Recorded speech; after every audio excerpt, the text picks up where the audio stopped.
আজকের রেসিপি আলুর দম। আলুর দম বানানোর জন্য আলুটাকে নিয়ে একটা সিটি মেরে নামিয়ে নিয়েছি, তারপর ছাড়িয়ে নিয়েছি আলুটা। তারপর মশলা বানানোর জন্য দেখুন কী কী নিচ্ছি। 3টে টমেটো নিয়েছি, আদা নিয়েছি পরিমাণ মতো, 4টে কাঁচা লঙ্কা নিয়েছি, 1 চামচ মগজ নিয়েছি এবং 8-10টা কাজু বাদাম নিয়েছি। আরও একটা মশলা বানানোর জন্য 1 চামচ পোস্ত নিয়েছি, 1 চামচ গোটা জিরে নিয়েছি, 1 চামচ গোটা ধনে, 2টো শুকনো লঙ্কা এবং দারচিনি নিয়েছি, গোলমরিচ নিয়েছি 1 চামচ, 4টে এলাচ নিয়েছি, লবঙ্গ নিয়েছি 5টা। দিয়ে এটাকে ড্রাই রোস্ট করে গুঁড়ো করে নেবো মিক্সিতে।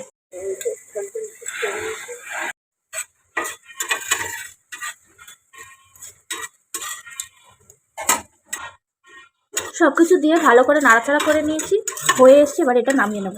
আমাদের মশলাটা গুঁড়ো করা হয়ে গেছে, আর এদিকে পেস্ট্রিও রেডি। এদিকে গ্যাস ধরিয়ে কড়াই বসিয়ে দিয়েছি, সর্ষের তেল নিয়ে নেবো আলুটা ভাজার জন্য।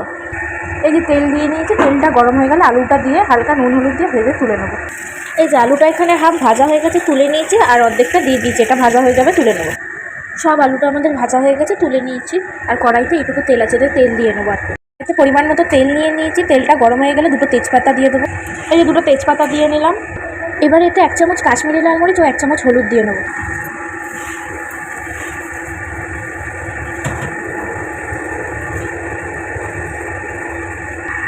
এবারে এতে টমেটোর পেস্টটা দিয়ে দিচ্ছি।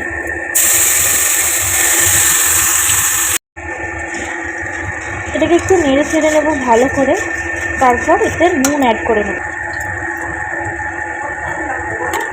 এতে ভাজা মশলাটা অ্যাড করে নেব।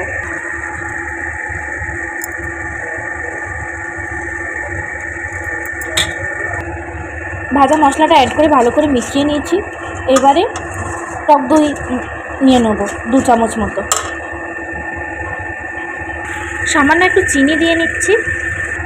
এবারে এতে আলুটা অ্যাড করে নেব।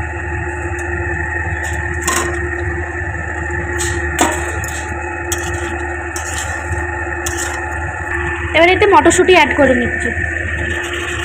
2 চামচ মতো টক দই অ্যাড করে নিচ্ছি। সামান্য একটু জল অ্যাড করে নেব। এবারে তরকারি এখন আমাদের হয়ে গেছে। 1 চামচ ঘি ও ধনেপাতা দিয়ে ঢেকে দেবো।